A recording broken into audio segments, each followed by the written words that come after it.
Olá pessoal, tudo bem com vocês? Então vamos lá para essa parte em que a gente vai explicar para vocês o primeiro tempo verbal, que é bem explicadinho mesmo, a gente vai começar a falar com calma, que é o Simple Present.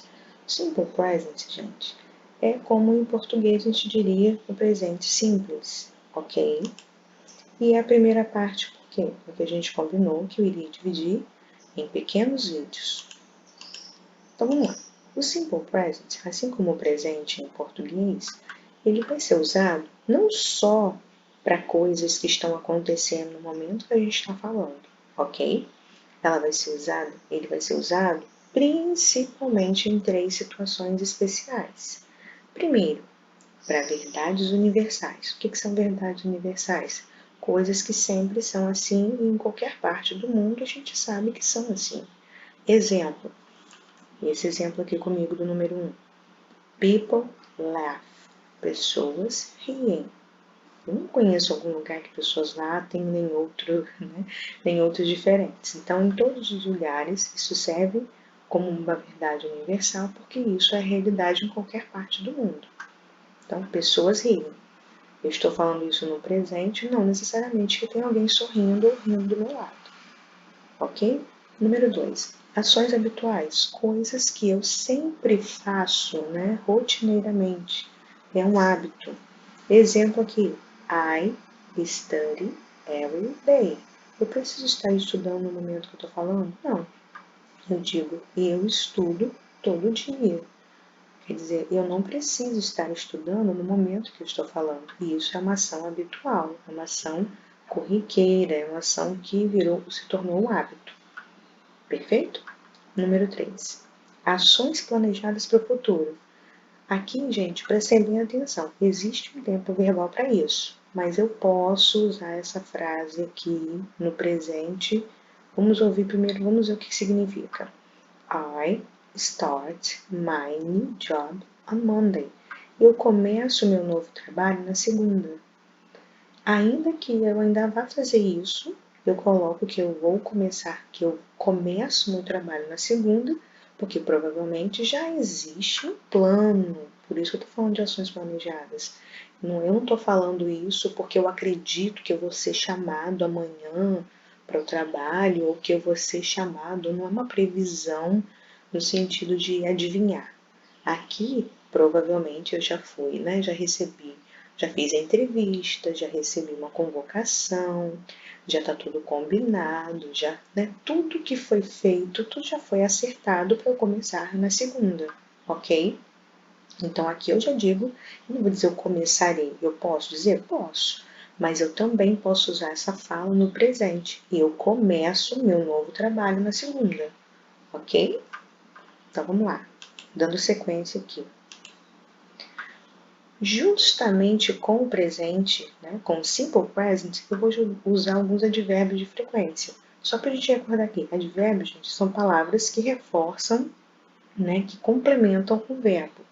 Eu vou usar isso como um complemento verbal. Vamos ver aqui. Advérbios de frequência mais importantes. 1. Always. Sempre. Quem quiser pode anotar. 2. Never. Nunca. Então, always, sempre é uma coisa que vai acontecer com frequência. Never, se eu nunca faço isso, eu nunca farei. Often, né? Frequentemente. Sometimes, às vezes. Então, existe uma frequência nesse às vezes. Se eu faço isso ou não faço às vezes, existem algumas vezes. Né? Isso não vai acontecer uma vez só, isso vai acontecer em alguns momentos. No 5 aqui, frequently, frequentemente, every, né? Pode ser, aí eu vou usar o every sempre com every day, aí vai ser todo dia. Every night, toda noite. Every morning, toda manhã, ok? Então, o every, ele é um todo, número 6 aqui, que vai acompanhar alguma outra palavrinha, né, para formar essa locução adverbial, que é o advérbio de frequência. Every day, todos os dias, todo dia. Every morning, toda manhã. Every night, né, toda noite. E assim tem um every, também existem outras palavras que podem acompanhar aqui o every, tá? rarely, raramente, tá? Então, a gente vai observar que esse pedacinho aqui dessa palavra, que é chamado sufixo, porque vem depois, né? Existe uma parte anterior na palavra e o final, né? Esse final aqui de frequently e de rarely, eles são muito parecidos porque eles são sufixos, né? Que vão indicar advérbios. Então, quando você vir esse finalzinho aqui, você vai saber que é um advérbio. Não vai entrar exatamente só na frequência, mas nesse caso a gente está estudando dois que têm a mesma terminação porque são advérbios, ou seja, palavrinhas que completam verbos. Vamos ver umas listinhas de verbos mais usados aqui. A gente vai ver verbos regulares, porque são verbos que eles não vão mudar quando a gente for tentar, por exemplo, futuramente, colocá-los no passado. Ele vai ter uma pequena mudança, mas o radical dele, que é a parte principal dele, não vai mudar. Depois a gente vai entrar nesse assunto com mais profundidade, ok? Mas vamos ver a listinha mais importante. Gostar, querer, necessitar e precisar, ter, jogar, tocar, brincar, pensar, ir, vir, dar ou doar, achar e encontrar, adivinhar, supor, deduzir, amar e fazer. Vamos ver a listinha aqui. Como eu falei, são regulares. E aqui são as traduções, tá? To like, to want, to need, to have, to play, to think, to go, to become, to give, to find, to guess, to love, to make. Então, aqui os números estão correspondendo aqui na frente, tá? A tradução que a gente já fez. Mesma coisa aqui, ó. Continuando a nossa listinha.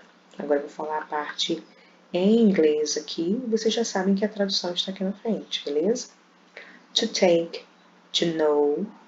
Percebam que o K não foi pronunciado, ó. To know. To do, to smile, to laugh, to believe, to say, to tell, to stay, to sing, to look, to listen, to solve. Esses, gente, são os mais importantes dos regulares. Existem vários outros, tá? E o que são verbos regulares? Como eu comentei com vocês, aqueles que não sofrem alteração significativa no radical, que é a parte principal dele, quando o verbo é conjugado no passado e no particípio. Isso a gente vai ver. O passado a gente não vai ver agora, nem o particípio. Só estou falando que regulares são grupos de verbos que não vão sofrer muitas mudanças quando for para o passado. Aí eu dei um exemplo aqui, ó. Se eu quero dizer que eu gosto de pizza, I like pizza. Isso está no presente, essa sentença está no presente. Se eu quero jogar essa sentença para o passado, o que vai acontecer com o verbo regular? Ele vai ter uma pequena alteração. I liked pizza. Esse Dzinho quase não é pronunciado, ó. Então, o presente, liked, passado, liked. Mudou muito pouca coisa. Isso é o que vai acontecer com todos os verbos regulares que a gente viu aqui, essa listinha, tá? Mas a gente precisa pensar em passado agora? Não. Regrinha dos verbos agora, que a gente vai ver, né? Dos verbos regulares conjugados na terceira pessoa do singular. Então, gente, como eu falei com vocês, o she, o he e o it, né, são pessoas verbais que são mais diferentes no sentido do verbo. Então, aqui, ainda que o verbo vai permanecer, lembra do verbo to be? Que o I am, o she, he, is e o restante are. Então, aqui o que vai acontecer? Nas demais pessoas, o verbo, por exemplo, ler, aqui ó, I read a book. Eu leio um livro. Agora, o she, o he, nos verbos regulares, como eu falei que esses verbos sofrem pouca alteração, só vamos acrescentar um Szinho. Às vezes vai ter um S. Então, existe uma regrinha. Quando essa regrinha, prestem bem atenção, ela só vai valer quando o verbo for conjugado no she, no he ou no it, que é a terceira pessoa. Nas demais pessoas verbais, a gente vai ter o verbo na forma original dele, que é naquela listinha que eu passei para vocês.